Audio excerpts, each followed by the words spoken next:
Welcome back to the Changemaker podcast. I'm your host, Deke Copenhaver. My guest today is Kerry Grace. Kerry is a guide for accidental leaders, people who, like herself, have a passion for people in their community and find themselves in positions of leadership, often without the initiation, bells, whistles, and preparation a more intentional leader may have already embraced. I feel you on that one. For the past 5 years, Kerry has led not-for-profit Regional Development Australia Mid-North Coast in the role of Director of Regional Development and simultaneously directed her own company, Evolve Group Network. A seventh-generation resident of the Nambucca Valley, New South Wales, Australia, Kerry is a skilled communicator who brokers solutions to complex issues between community, business, and government. Kerry is a CEO and entrepreneur, writer, facilitator, and speaker.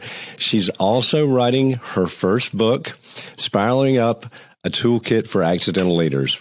Ladies and gentlemen, please put your hands together and welcome my friend, Kerry Grace. Welcome to the Changemaker podcast, hosted by Deke Copenhaver. Deke is the author of The Changemaker, a Forbes publishing book that has reached #1 on Amazon on multiple occasions and in multiple categories like management skills and total quality management. During this podcast, Deke interviews exceptional change-making leaders. Deke currently operates Copenhaver Consulting, where he helps local governments and other public organizations maximize their potential. He's also a sought-after public speaker. We hope that the Changemaker has an impact on you today and that you find takeaways that make you a better leader in your life. Now, here's Deke. Thank you so much, Deke. So nice to be here. Kerry, I'm so excited to have you. And there's a big time difference here. I think it's 7:30, 45-ish here, and there in New South Wales, it's what, 10:30, 10:45? So, yeah, nearly 11. Nearly 11. That's okay. I'm still happy to be. Thank you for making the effort to be here. But just tell people, for our listeners, a little bit about what it is that you do in your position. It's such a broad position. Regional Development Australia is funded by the Australian Commonwealth Government, and the idea is that we implement what they would call place-based solutions to support the economy and also to communicate about government programs into the community.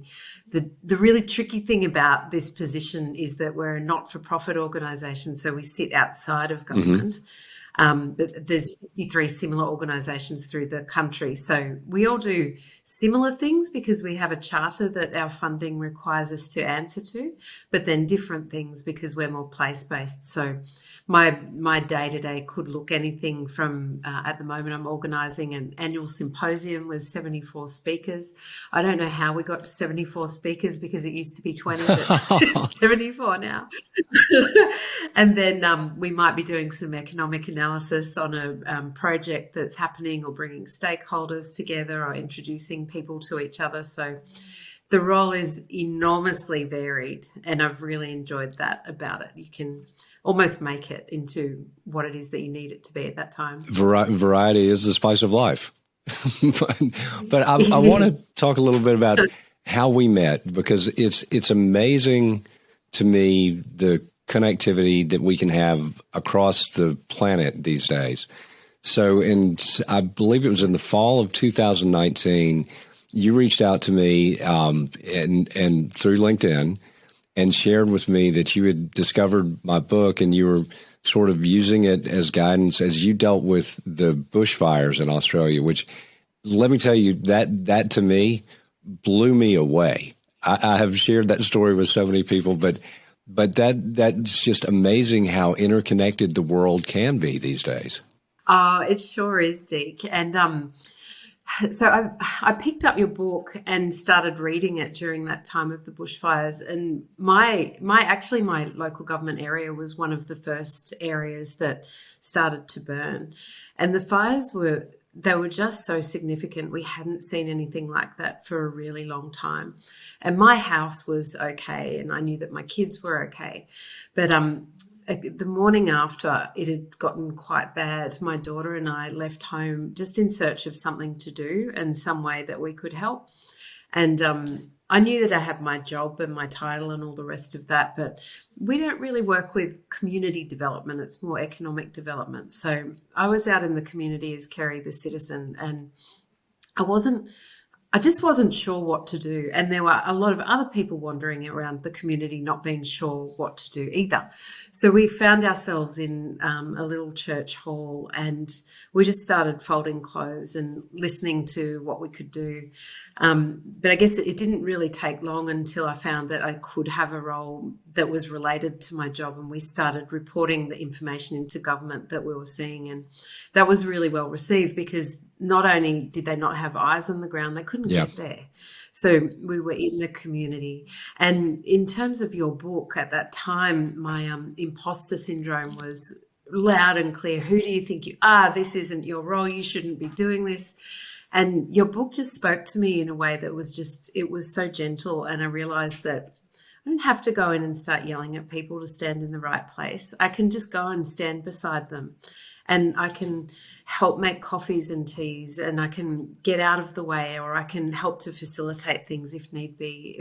It was a really, really important tool to have at that time. For our listeners, though, I've traveled to Australia several times and was hoping after we connected to get back down shortly after that, but obviously with COVID, that didn't happen. Although our good friend Zoe Ether was able to come visit here in Augusta, and shout out to Zoe. But so we did have that connection in the beginning of 2020. But the scale of the bushfires, I just can't imagine. I thought of you often in dealing in a leadership position with something of that massive scale. And after Zoe came to visit, I thought, golly, Australia has just come through this catastrophic event, and now they're going into COVID. So talk a little bit about the scale of the bushfires and what it was like to be in a leadership position during those. Oh, again, imposter syndrome clicks in. So I think, I was just one of many that were there. So the way that I used my leadership position was to report in as much as I can. And I did do a little bit of feet stamping when I could see people not getting the help that they needed. There was, there's one guy I will never forget. The messaging wasn't getting out correctly, and the fires had taken everything he owned. All he had was his dog and the clothes on his back. He didn't even have shoes. And he heard somewhere that the evacuation centre was in a nearby town. So he walked 30 kilometres to get there. But the evacuation centre wasn't there. And he had to walk back again to the community that he'd come from. And to me, it made me livid, because I just thought, can we not even get the simplest messages out into the community? And yes, I know that it was a stressful time, and I know that people were doing their best. But where it was really difficult was that the people that had the boots on the ground, that was the locals, and they know the locals' names and they know their neighbours, they weren't enabled to be able to do what they needed to do. I understand risk management and I understand liability. I get all of that. But I just don't think in our areas we give the man on the street enough credit and ability to be able to step up. I actually write in the beginning of my book that a COVID casserole operation commenced, because of course we have very important food safety rules in order to be able to feed people, but we had firefighters that were out there for days without sleep, and the community was feeding them. And food inspectors ended up having to come around and look at the kitchens where people were volunteering their time. And I think there's got to be a balance between rules and red tape and enabling community to rise up. It's important to know, Deke, as well, that we went from the fires straight into a flood. And after the flood, we succumbed to COVID. And after COVID, during COVID, we've had more quite significant flooding in our area as well. So I see people in my community very traumatised, and I do worry about the general mental health. I couldn't agree more. And it's interesting to me, though. I think the power of good leadership is based on building communities, and it's based on making people feel safe, included, And one of the things that I've had concerns with here, and I'm sure, and I'd love to get your take on this from Australia, is where are the trusted voices?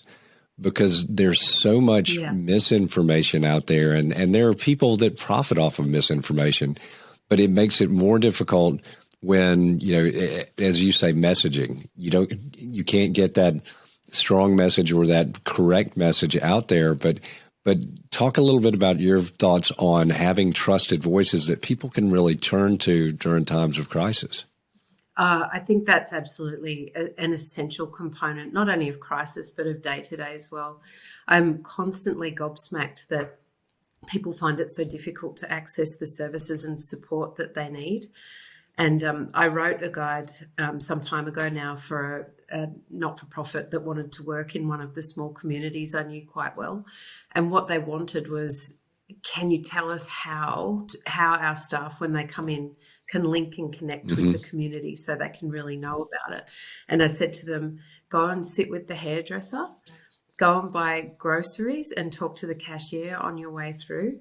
Go to bingo and go and sit in the room, go to the Lions Club or the Rotary Club, or just go and talk to the people and not talk at them, because a lot of these little towns and people who are impoverished are over-consulted, and they know what needs to be said and they'll say it. But there's only so many times you can say something before you lose faith in what's going to be said. And I think that impacts on the trusted voices as well, which, I mean, the whole consultation thing's a whole other thing within it as well. Well, and that's one of the key traits of being a good leader in my book, is being a good listener. And that's the thing. And I think you've touched on it, just having a presence and not saying, I can fix your problems, but just being at the hairdresser or at bingo and just listening to people and having that presence really reassures them. And I've often said, to my mind, good leaders don't put themselves above the people they serve. And I think that in a way gets to something that you've mentioned several times, the imposter syndrome. Who am I to be doing this? But I think that's part of humility. And I would tell people, throughout my life, I've led a Forrest Gump life. I'm like, what in the hell am I doing here? In this position with these people. But I think that imposter syndrome in some ways might be a little bit healthy, because it keeps your humility about you. Oh, yeah, absolutely agree. And teenagers do that as well. Yeah, I think it's really important. In the communities that I work in, I'd be told very quickly if I was getting above myself, if you like. One of the experiences I had was I was invited to manage an Aboriginal corporation in a really small town. And it was such a great honour for me to be invited to do that. And that was the town that my family was from as well. So it was quite a homecoming, because I didn't grow up there. So everyone knew me, but I didn't necessarily know everybody in the beginning. But when I went there, I had a mentality that I wasn't really aware of until I'd been there for a little while. And what that mentality was, that it was my job to save people. And learning as it unfolded that it actually wasn't my job to save people. And, simultaneously I was trying to raise 3 children. My dad had younger onset dementia. My husband of the time had mental health issues. And I was just in the middle of trying to save everybody. And simultaneously there were people that through my eyes had looked like they needed saving, that actually had happier lives than I did. And that was something that made me very humble and taught me a lot about community and positioning in community and, how to communicate with people. It was such an important time. And that's what I think if you have a servant's heart, you have to come to the realization that you can't save everybody. And I think that's a difficult thing to come to grips with at times, because you want to help everybody, but that's sort of what I've tried to focus on here in the States, is that, I can't fix Washington. It's just, that's something that I have no control over. but I can help build a stronger community in my community. And also in just working, I'm in doing executive coaching now. And there are so many things that I can have an impact on. And I want to put my time and energy into those things that I can have an impact on. Yeah, that makes a lot of sense. And that has been a big lesson for me to learn. So my natural response would be to just keep going and going until I actually burn yourself out. And I've done that a couple of times. Yeah. But it's obvious that it doesn't do me any good, but because my children are my top priority, I can't be a good mum either if I burn myself out. So I have to make choices. Yeah. And if you're not, if you don't have that foundation at home, it's things are difficult. But I want to talk a little bit about so I believe that crisis helps really contribute to building better leaders. And I know that's what you've dealt with. You've grown through the process, but I was talking to an executive coaching client of mine recently. So he is the CEO of a company called AG Roads. They operate 3 nursing homes in Atlanta, which is the capital of the state of Georgia. And we talked about, and he's actually written a book called Brushfire, not Bushfire, but Brushfire, but talked about dealing in nursing homes during the midst of COVID. And he had, we touched on it before, a presence. He was there with his staff and putting himself in harm's way. But there's another person that I know of that's a hospital administrator that during the same situation, apparently the gentleman is a germaphobe and just locked himself away from any of his staff or employees and did not do the same thing, which effectively I think undermined his leadership position. So I think crisis can help shape stronger leadership, but it can also expose people who might not be as good leaders to begin with. Oh yeah, the absenteeism was very clear during those crises, as was grandstanding as well. And we saw our fair share of grandstanding in all different facets of the community. I remember when my board interviewed me for this job back in 2016, I didn't actually want a job because I really like being self-employed. And the woman, Lorraine, that had the job before me said to me, I really think that you should try this because it's where you are and, you need to do it. She could see the passion I had for community, and as a consultant, there were just some tables I would never be invited to sit at, and I understood that. So I applied for it, and even after the board appointed me, I was still thinking, I don't know why you would want me to be in this job, because I kind of saw this person who should be in the job that should be very powerful and very loud and very brash and very commanding, and I don't see myself like that. Others might. I don't see myself like that. But during the disaster and during the bushfires, I found that I could step more into the more gentle side of myself, and I really found if I stomped into places that wasn't going to do anything and it wasn't going to help anybody.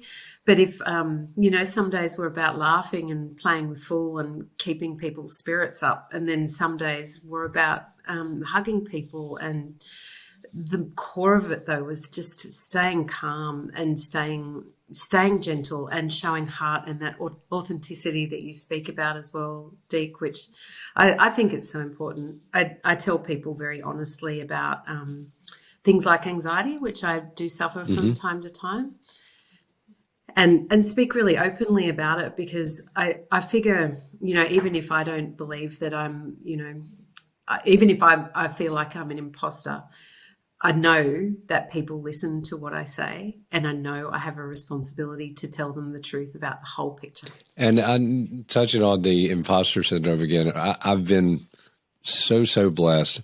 I recently was introduced to and I'm working with a booking agent for my speaking engagements. And you are a speaker as well, but I would constantly sell myself short in speaking engagements. And it's I think a part of good leadership is delegation. And I always say it's more important for leaders to know what they don't know than what they do know. and to surround themselves with people that, that make up for their shortcomings. And we all have shortcomings, and I deal with anxiety at times. I deal with self-doubt. Let's just get that out there. Just because people see you as a good leader doesn't mean that you don't deal with those things. But I've finally, it has been so wonderful to work with Jenny, who I'm working with now. But I thought about it. I'm like, I've been trying to do this on my own for so long, and I had a person at one point, but I'm like, it's the old saying, a lawyer who represents themselves has a fool for a client. I'm like, I don't know anything about negotiating speaking engagements. Why have I been trying to do this myself? But I think it is delegation, and it's that authenticity and connecting with people and just admitting we don't have all the answers. Oh, yeah. It's so important, isn't it? Actually, just this year, the organisation that employs me has had a new board, and under that, the new leadership, the chair, Kieran, he's just the most incredible person to be able to work alongside, and also a very kind and understanding man as well. So the way I see not-for-profit organisations is they're kind of like accordions. So according to the funding that they have, they can expand and contract. And during COVID, we closed the office that we had, the one staff member we had at the time, and I worked from home, and it enabled us to save a little bit of money. So now when things are coming back online, we can grow. So we've put on in the last 4 months, we are now a staff body of 8, which has just gone so quickly. But the reason we've been able to do that is not only through the governance, but also we've hired a Chief Operations Officer, Di, and Di is a godsend. I love the way that she works, and she's enabled me to be more in a leadership position, and she can take on the management position, because it's quite often that I think leaders, particularly in these not-for-profits, have to be a manager and a leader. And I think there's a lot of conflict in those two roles. And certainly in my operational, the way I see the operational things, it's working so much better for us now that Di can take on some of that. But here again, it's to me, there's an old saying that I'm just, committees kind of drive me crazy. I'll just be perfectly honest. And there's an old saying that committees are cul-de-sacs where good ideas go to die. And I'm like, I'm all about building teams. And it's like, and I'm a huge sports fan, but I look at, in any sport, it's all about the team. The teams that do the best get that. And it's not everybody has the same skill set. So a great team, it's not, you often see star players on a good, whether it's any Aussie rules, anything, that they really promote themselves, but the team doesn't get better around them. And they may make lots of money, but they may never win a championship. And to me, it's fun to be a part of a team. Yeah, I really agree, Deke. And I hadn't experienced that for a long time because I'd been self-employed for 20 years. So I kind of came into the whole team idea kicking and screaming, I must admit, to begin with. But now, and my chair really sees the board as part of the team as well. And it's just made such a difference. It's enabled me to also flourish as a leader and, really want to be part of this organisation. I love my business, and my business still exists and does its consultancy thing, but being able to be part of this team is really exciting. Well, and having come from, doing 9 years in politics, I would share with people, it's so much better to work with people that have your back as opposed to people looking to stab you in the back. It just makes you feel a little bit better and a little bit more secure. But it's like I mentioned before we came on here, we had some technical difficulties. I think the podcast really is looking great and everything. But if I didn't have millennials to work with to do this, because I am not a technophile, and so building out that team, but it's fun, and I think that's what we've discussed, is that it's the most important power. And we talk about power. I'd rather think about influence or leadership, but the only power that any good leader should concern themselves with is the power to inspire. Because if you've got a team you can work with that you can inspire that also inspire you at the same time, that's just a wonderful, wonderful feeling. And there's nothing you can't do with a team like that. It's magic, isn't it, to have that? It really is. And I'm going to get into another little vein here because I'm a big music fan as well. And so I think it's sort of the same thing that, you know, when you've got a great guitarist and a great drummer and a great lead singer and a great bassist, it all begins to mesh together to make for great music. But I'm a fan of several bands from Australia. So I wanted to get your take on this. Oh, yes. Who are your favorite Australian musicians? Oh, well, Paul Kelly is a favorite. I love Paul Kelly. His songwriting abilities are absolutely incredible. And there's another singer called Claire Bowditch, who, if you haven't heard of her, you really must look her up. She's not only an incredible performer, but a beautiful person too. Well, so when my first visit to Australia, which was, I think, 93. So I came down and spent a month with a friend of mine in Frankston. And he is a musician himself, and I hope he'll listen to this. Gavin Hobson, Melissa, shout out to you guys in Oz. But he gave me a 2 CD set of Paul Kelly, and I think it was live. And so our American listeners might not know who Paul Kelly is, but he's basically like the Bob Dylan of Australia.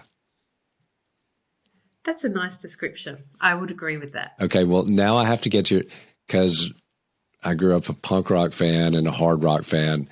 So AC/DC, also from Australia?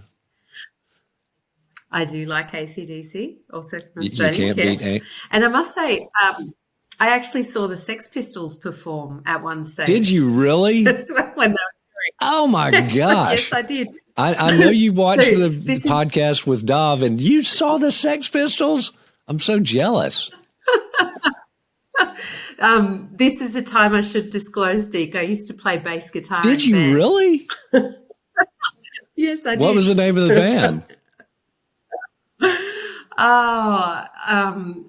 I can't even remember what it was called now. It's a long time.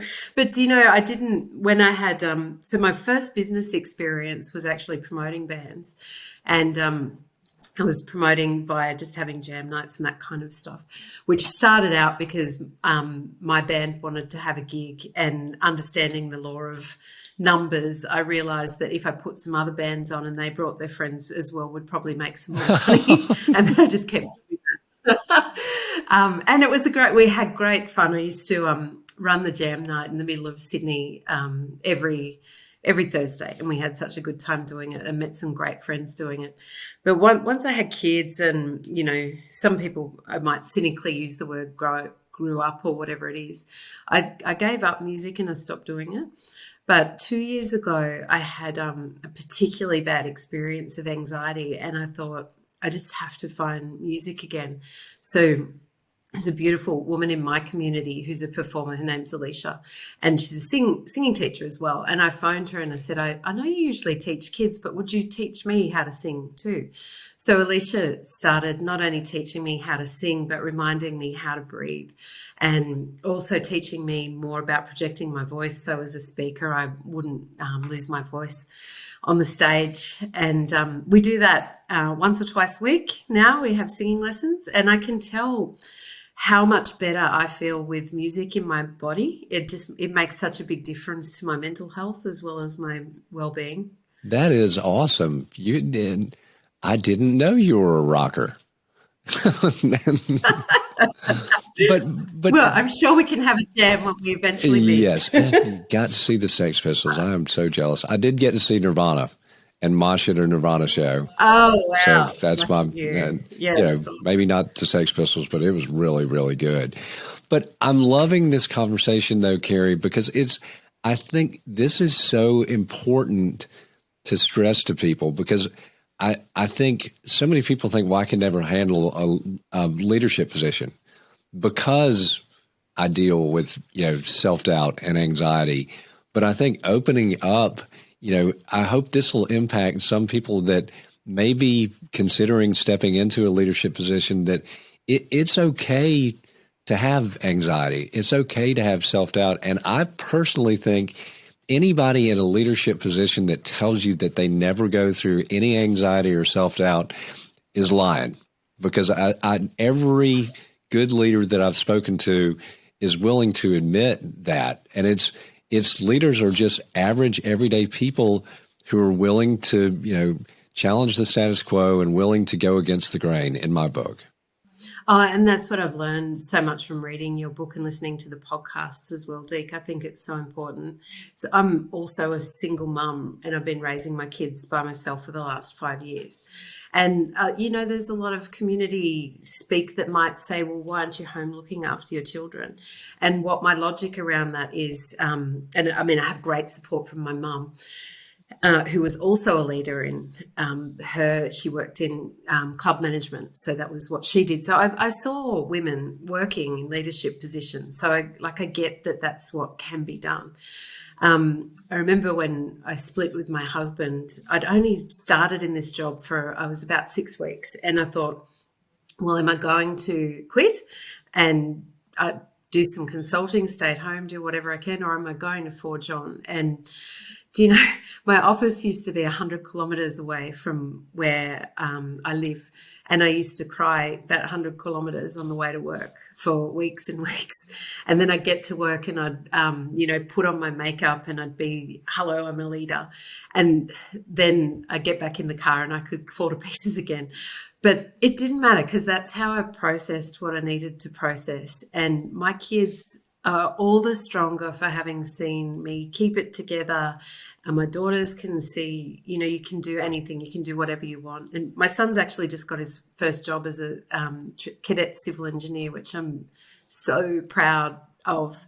I was actually the first person in my immediate family to go to university. So that was something that was really important for me to do. And I graduated when I was a mum of 2 kids. I was 27 years old, and I just thought university and having a degree is going to be a really important part of my life. And whenever these stumbling blocks come up, my dad had younger onset dementia and my parents had separated, so I needed to try and work out his caring system and how that would happen. So all of this stuff happened, and I was in this leadership position. So it's all happened in the last 5 years. And there's something in me that, having good people around me, having great voices in my head, staying healthy as much as I possibly can, all of those things just keep telling me it's okay, you can do it, you can just keep going. And if there's somebody listening to this that's thinking, I'm not good enough, I'm not strong enough, I'm not at the right point in my life, I just want you to manifest what it is that you're supposed to be doing, what you're put on this earth to do, and it's going to land in your lap. And just, as they say, fake it till you make it. Well, and that's, I think sometimes we all have days like that. But I want to shift into something else that our listeners may or may not know, probably not. So, and then I want to get into your book and a little bit more about what it's about. So you have llamas. You're like the only person. I have alpacas. Alpacas. You're like the only person I know. We've been on these Zoom calls and you're like showing me your alpacas. How did that happen?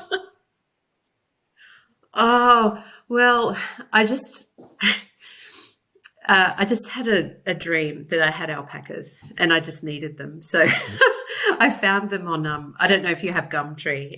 It's like an online trading place. So I looked up alpacas and there were alpacas on Gumtree, and I said to my mum and stepdad, you need to help me collect the alpacas. So we collected them.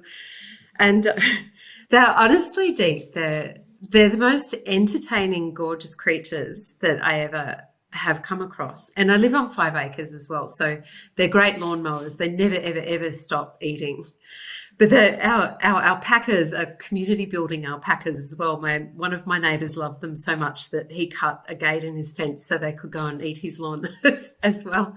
And then more recently, my other neighbours have done something similar too. So we all share the alpacas now. And my mum takes their wool and spins it and knits it. So it's kind of helped her into a retirement plan as well. Now she's got that craft. So you make alpaca sweaters? Everyone. So she probably she could, I'm sure. Well, when I'm able to get to Australia, I'm coming down to see you, and I'm buying an alpaca sweater, no doubt. Fantastic. Well, just as we get a little further in here and get towards winding it down, tell the listeners a little bit about your book. And I'm so excited that you're writing a book. I mean, and that's when you messaged me about that, you're using some of the same folks I used to do it, but that's got to be exciting to you. I grew up not wanting to be a politician. I grew up wanting to be a writer. And so, at 50 years old, I got to publish my first book. It's just, that's exciting stuff. So tell us a little bit about your book. I'm super excited about it. I actually see being an author and a speaker as the next part of my career as I see it. So the book I wanted to create so that people who find themselves in accidental leadership positions have a toolkit that they can use.